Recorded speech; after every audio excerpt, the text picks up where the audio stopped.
Hello viewers, welcome to your YouTube channel share depth. और viewers, हम एक बार फिर हाजिर हैं आपके सामने एक और नए लर्निंग वीडियो के साथ। व्यूअर्स, हमारी ये जो जर्नी है उसमें हम लोग ये कोशिश करेंगे कि धीरे धीरे आप लोगों को चीज़ें सिखाएं और स्टेप बाय स्टेप सीखते हुए हम लोग आगे बढ़ेंगे। और हमारी कोशिश ये होगी कि एकदम साधारण भाषा में आप लोगों को सिखाया जाए और एक सफल निवेशक के रूप में आपको एस्टेब्लिश किया जाए। व्यूअर्स, अपने इस चैनल के थ्रू हम धीरे धीरे लर्निंग वीडियोस लाते रहेंगे और मार्केट को एकदम सिंपल लैंग्वेज में सीखने का प्रयास करेंगे, जिससे एक आम आदमी, एक आम निवेशक या एक नया आदमी जो अभी अभी मार्केट में आया है या जो मार्केट के बारे में कुछ भी नहीं जानता, वो भी ईजिली मार्केट को एकदम बेसिक लेवल से समझ सके और अपने लॉसेस को कम कर सके। तो आज का टॉपिक है क्या है, चलिए स्टार्ट करते हैं। आज का टॉपिक ये है कि चार्ट क्या होता है। चार्ट जो हम देखते हैं, आपने देखा होगा कि मार्केट में किसी भी स्टॉक का एक चार्ट होता है, ठीक है। अगर आप अपने ब्रोकिंग टर्मिनल पे या ब्रोकिंग ऐप पे जाते हैं, ट्रेडिंग टर्मिनल पे जाते हैं, तो आपको क्या देखने को मिलता है? आपको देखने को मिलेगा कि वहाँ पर एक चार्ट बना होगा जो कैसा होता है, कुछ इस तरह से आपको देखने को मिलेगा कि एक चार्ट होता है, ठीक है। तो अब क्वेश्चन ये उठता है कि आखिर चार्ट होता क्या है और उसका यूज़ कैसे करते हैं। व्यूअर्स, किसी भी स्टॉक के चार्ट के थ्रू हमें ये पता चलता है कि उस स्टॉक की करंट सिचुएशन क्या है, उस स्टॉक की करंट पोजीशन क्या है, या वो कितने रुपए पे ट्रेड कर रहा है। वो चार्ट या स्टॉक अप ट्रेंड में है या डाउन ट्रेंड में है।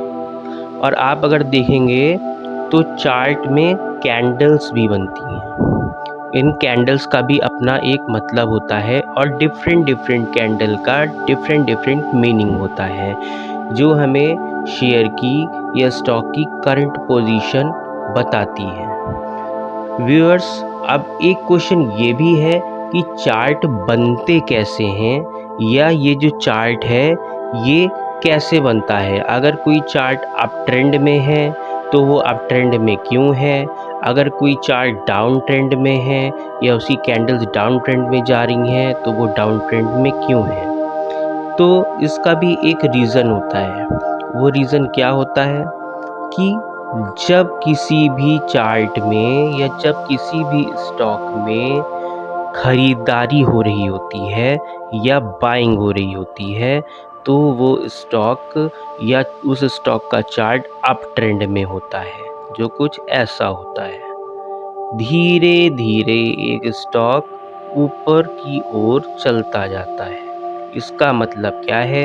इसका मतलब ये है कि इस स्टॉक में खरीदारी या फिर बाइंग आ रही है। आप ये समझ सकते हैं कि जब किसी स्टॉक में भारी खरीदारी या बाइंग हो रही होती है, तब वो स्टॉक ऊपर की ओर बढ़ता जाता है। जैसे ध्यान दीजिए कि ये स्टॉक अगर यहाँ से हम देखें तो लगातार बढ़ते हुए ट्रेंड में है, और हमें क्या दिखा रहा है कि इस स्टॉक का प्राइस यहाँ पर कुछ 930 रुपये था, जो लगातार अप ट्रेंड में यानी कि ऊपर की ओर बढ़ते बढ़ते आज कहाँ चला गया है, ये 1100 रुपये के आसपास फिर आया। लेकिन अब हम क्या देख रहे हैं कि इस स्टॉक में धीरे धीरे बिकवाली आ रही है, यानी कि सेलिंग आ रही है, यानी कि जिन लोगों ने यहाँ 930 के आसपास अपना स्टॉक बाय किया था, उन लोगों ने यहाँ से यहाँ तक पूरा प्रॉफिट एंजॉय किया, और अब उसके बाद यहाँ पे प्रॉफिट बुकिंग हुई, जिसकी वजह से क्या हो रहा है कि अब ये स्टॉक धीरे धीरे नीचे आ रहा है। एक्सिस बैंक का चार्ट है ये। उसी तरह से हम बहुत सारे चार्ट देख सकते हैं, कोई भी चार्ट आप देख सकते हैं। जैसे HDFC बैंक का चार्ट देखते हैं। तो यहाँ पे भी आप देख सकते हैं कि कभी ये स्टॉक जो है अप ट्रेंड में है, यहाँ पे अप ट्रेंड में आपको दिखाई दे रहा होगा, ये हम देख सकते हैं कि ये क्या है, ये अप ट्रेंड में है, यानी कि यहाँ से यहाँ तक अप ट्रेंड में था। फिर उसके बाद क्या हुआ, बिकवाली हुई यानी कि सेलिंग हुई, फिर नीचे आ गया, फिर यहाँ पे 1536 रुपये के आसपास आया और उसके बाद क्या हुआ, फिर यहाँ से लोगों ने इसको ख़रीदना शुरू किया और ये स्टॉक कहाँ चला गया, 1750 रुपये के आसपास चला गया। उसी तरह से और स्टॉक्स देख सकते हैं, बहुत सारे हम एग्जाम्पल्स देख सकते हैं। जैसे देखते हैं रिलायंस। अब यहाँ पर देखिए आपके सामने बहुत ही अच्छा एग्जाम्पल है, रिलायंस का ये स्टॉक या शेयर जो एक समय पे कितने रुपए का था, 2000 रुपये का। कब था, 27 मार्च 2023। फिर क्या हुआ कि लोगों ने यहाँ से इस स्टॉक में ख़रीदारी शुरू की। जब ख़रीदारी शुरू की तो ये स्टॉक अप ट्रेंड में जाने लगा और धीरे धीरे धीरे अप ट्रेंड में पहुंच गया। कहाँ तक पहुंचा, 2620 रुपये का।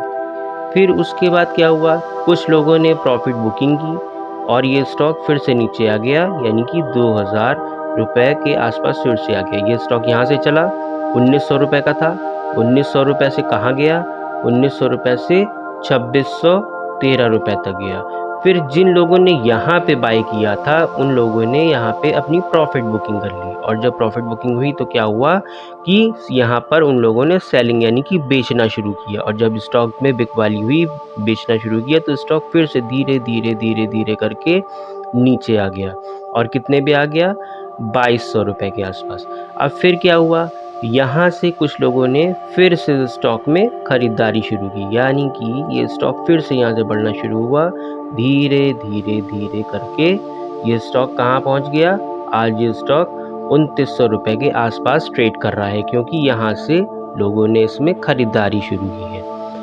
ध्यान रखिएगा फ्रेंड्स, हम लोगों को कभी भी कोई गिरता हुआ स्टॉक बाय नहीं करना है। हमेशा हमें क्या करना है, हमेशा हमें अप ट्रेंड का स्टॉक बाय करना है जो ऊपर बढ़ता हुआ हो। आगे देखते हैं टाटा मोटर्स। ये आप देख सकते हैं कि ये एक बढ़ता हुआ यानी कि अप ट्रेंड का स्टॉक है।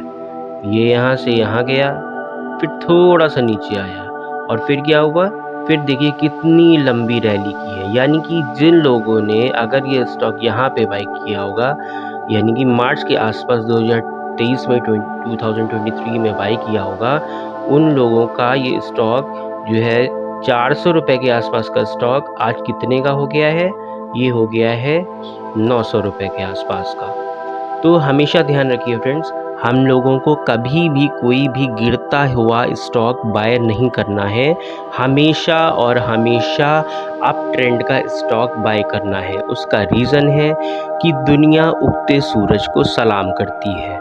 जो स्टॉक ऊपर जा रहा होगा उसमें और ज़्यादा निवेशक या इन्वेस्टर आएंगे जो अपना पैसा लगाएंगे और जिससे आपका जो स्टॉक है वो और ऊपर भागता चला जाएगा और आपको एक अच्छा रिटर्न जनरेट करके देगा। दूसरी एक बात ध्यान रखनी है कि हमेशा हम लोगों को लॉन्ग टर्म का चार्ट देखना है, कभी भी छोटी कैंडल्स नहीं देखनी है। हमेशा हम लोगों को लॉन्ग टर्म्स का चार्ट देखना है, यानी कि जैसे हम क्या कर सकते हैं, ये आप देख रहे हैं कि सेकेंड्स का चार्ट है, मिनट का चार्ट है और आवर्स का चार्ट है। तो हम लोग एक निवेशक हैं और या एक इन्वेस्टर हैं, तो हम लोग क्या करते हैं, हमेशा और हमेशा बड़ी पिक्चर, बड़ा टाइम फ्रेम देखते हैं। जैसे वन डे आप देख सकते हैं कि वन डे में चार्ट लगा के एनालिसिस करिए, वीकली चार्ट की एनालिसिस करिए कि वीक में चार्ट क्या कर रहा है। अब आप यहाँ से देख पा रहे हैं कि ये चार्ट लगातार जो है week by week, every week ये चार्ट यहाँ से ग्रो कर रहा है, यहाँ से यहाँ तक गया, फिर थोड़ा सा नीचे आया और फिर ये लगातार अप ट्रेंड में है। तो हमें हमेशा बड़ी पिक्चर देखनी है, छोटी पिक्चर नहीं देखनी है। छोटे टाइम फ्रेम में हमें कभी भी एनालिसिस नहीं करना है। ओके फ्रेंड्स, तो उम्मीद है कि आपको समझ में आया होगा कि चार्ट क्या होता है और चार्ट का हम लोग यूज़ कैसे करते हैं। चार्ट में डिफरेंट कैंडल स्टिक्स होती हैं जिसको हम लोग अपने आगे आने वाले वीडियोस में एक्सप्लेन करेंगे। वन बाय वन सारी कैंडल्स एक्सप्लेन करेंगे। डिफरेंट कैंडल्स का डिफरेंट मीनिंग होता है, तो उसको हम लोग आगे देखते चलेंगे। तो फ्रेंड्स, उम्मीद है कि आप लोगों को इस सेशन से कुछ हेल्प मिली होगी, कुछ सीखने को मिला होगा। अगर ये वीडियोस आपको पसंद आ रहे हैं तो हमारे चैनल शेयर डेप्थ को सब्सक्राइब करिए, लाइक करिए, कमेंट करिए, और अगर आपके कोई क्वेश्चन हैं तो नीचे कमेंट बॉक्स में जाके अपने क्वेश्चंस पूछ सकते हैं और हम लोग पूरी कोशिश करेंगे कि आपको उन क्वेश्चंस का आंसर दिया जाए। तो मिलते हैं अगले वीडियो में, तब तक के लिए बाय बाय।